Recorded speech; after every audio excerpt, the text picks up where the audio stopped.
نبی پاک علیہ الصلاۃ والسلام سے سنا، آپ فرما رہے تھے من انفق زوجین من شیء من الاشیاء فی سبیل اللہ، جو بندہ اللہ تعالیٰ کی راہ کے اندر کسی چیز کا جوڑا خرچ کرے گا، دعی من ابواب یعنی الجنہ، اس بندے کو جنت کے دروازوں سے بلایا جائے گا۔ یا عبد اللہ ھذا خیر، کہ اے اللہ کے بندو یہ خیر ہے۔ فمن کان من اہل الصلاۃ دعی من باب الصلاۃ، جو بندہ نمازی ہوگا اس کو نماز کے دروازے سے پکارا جائے گا۔ ومن کان من اہل الجہاد دعی من باب الجہاد، جو مجاہد ہوگا جہاد کرنے والا ہوگا اس کو جہاد کے دروازے سے پکارا جائے گا۔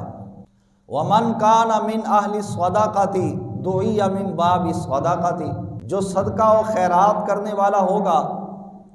اس کو صدقہ و خیرات کے دروازے سے پکارا جائے گا۔ ومن کان من اہل الصیام دعی من باب الصیام و باب الریان، اور جو روزہ دار ہوگا اس کو روزے کے دروازے سے اور باب الریان سے بلایا جائے گا۔ فقال ابو بکر ما علی ھذا الذی یدعى من تلک الابواب من ضرورۃ، حضرت صدیق اکبر عرض کرنے لگے میرے آقا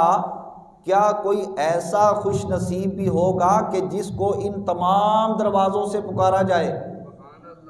آقا دو جہاں علیہ السلام نے فرمایا حل یدعى منہا کلھا احد،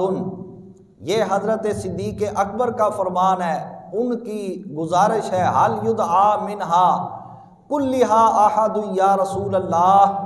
میرے آقا کیا کسی کو ان تمام دروازوں سے بھی بلایا جائے گا؟ حضور نے فرمایا نعم وارجو ان تکون منہم یا ابا بکر،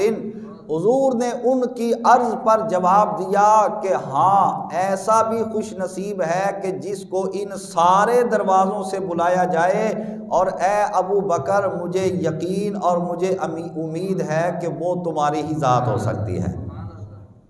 اے ابو بکر وہ تم ہو کہ جن کو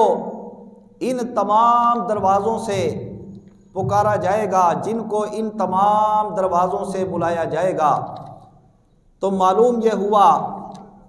کہ صحابہ کے اندر حضرت ابو بکر صدیق رضی اللہ تعالی